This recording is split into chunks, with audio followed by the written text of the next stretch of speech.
खास करके नौजवानों के पास, शिक्षकों कर्मचारियों के पास सोशल मीडिया के अलावा कोई रास्ता भी नहीं है। तो जो रास्ता है उसको हम लोग अख्तियार न करें। और सरकार से सवाल करना, इसका ये मतलब नहीं है कि हम देश के खिलाफ हैं। सरकार के खिलाफ हो सकते हैं, इसमें कोई बड़ी बात नहीं है, होना भी चाहिए। अगर कुछ मुद्दे हैं तो निश्चित होना चाहिए।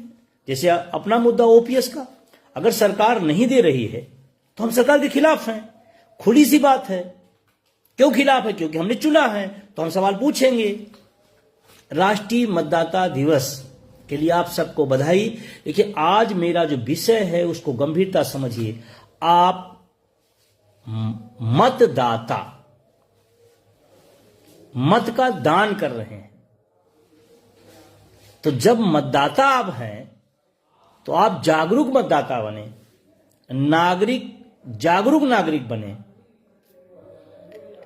हम अपना बोर्ड बनवाएं, हम लाइन में लगाकर वोट भी दें, और जो सरकार चुन उठे और हमारे मुद्दे को ना पूछे और हम उससे सवाल भी ना करें, ये गजब सी बात है। बिल्कुल सवाल करिए। सवाल रोजगार को लेकर के है, सवाल पुरानी पेंशन को लेकर के है, सवाल निजीकरण को लेकर के है। और सरकार जो रहेगा, दल से नहीं, सरकार से सवाल पूछा जाना चाहिए।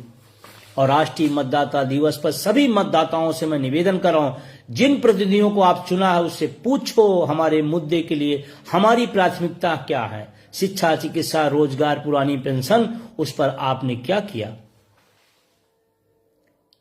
शायद आज हम लगभग, कल हम 77वां गणतंत्र दिवस मनाने जा रहे हैं। 77 साल गणतंत्र दिवस के हम पूरे करने जा रहे हैं। तो क्या हम एक जागरूक मतदाता और जागरूक नागरिक बन पाए? एक बात की तरफ आपका इशारा जरूर मैं करूंगा। आज पूरी मीडिया, पूरी भारतीय राजनीति नेताओं के मुद्दों पर उलझी है। इनको इन्होंने कह दिया तो नाराजगी हो गई, मेरा अपमान हो गया, उन्होंने उनको बोल दिया तो अपमान हो गया। अरे यार, प्राथमिकता जनता की कब आएगी भाई? उसकी शिक्षा का क्या हो रहा है? उसके चिकित्सा का जो टैक्स देने के बाद चिकित्सा को उसको नहीं मिल रही, उसका क्या हाल है? मैं आप सबसे बड़ी विनम्रता से कहना चाहता हूं, जनता की प्राथमिकता को सामने लाना पड़ेगा, नहीं तो पूरा चक्रव्यूह नेताओं के मुद्दों पर उलझा कर रख दिया जाएगा और जनता उसमें से, और जनता के मुद्दे आउट हो जाएंगे। और ये तय करेगा राजनेता नहीं, ये तय करेगा मतदाता, ये तय करेगा जागरूक नागरिक। किसी का कोई मुद्दा आया, उसमें आप रिएक्ट होने लगते हैं, आप उसमें प्रतिक्रिया देने लगते हैं। अपना मुद्दा आएगा तो आप शांत रहते हैं। तो प्राथमिकता कैसे होगी? जो जिसका मुद्दा है उसके लाइफ में प्राथमिकता नहीं है तो दूसरे की लाइफ में क्यों आएगा वो? शिक्षा पर कोई सवाल आए तो पूरे देश को खड़ा होना चाहिए। चिकित्सा पर सवाल आए तो पूरे देश खड़ा होना चाहिए। सामाजिक सुरक्षा पर कोई सवाल आए तो देश को खड़ा हो जाना चाहिए। रोजगार का सवाल आए पूरे देश खड़ा होना चाहिए। तब हमारी या जनता की प्राथमिकता वाली सवालों पर बातचीत होगी। अदरवाइज इन्होंने इनको ये कह दिया, पूरा दिन उसी पर घूम रहा है। इन्होंने इनका अपमान कर दिया, उन्होंने उनका अपमान कर दिया। अरे भाई, तुम्हारा मान अपमान से ज्यादा मेरी लाइफ महत्वपूर्ण है, मेरी पीढ़ियों की लाइफ महत्वपूर्ण है, उस पर बात ही नहीं करना है। और ये सिर्फ और सिर्फ हम पार्टियों की भक्ति में जो डूबे जा रहे हैं, यही मेरा नुकसान है, इस देश के लोकतंत्र का नुकसान है। आप किसी माननीय से पूछो कि आपने मेरे मुद्दे के लिए क्या किया, देखिए वो इधर उधर पलट जाएगा।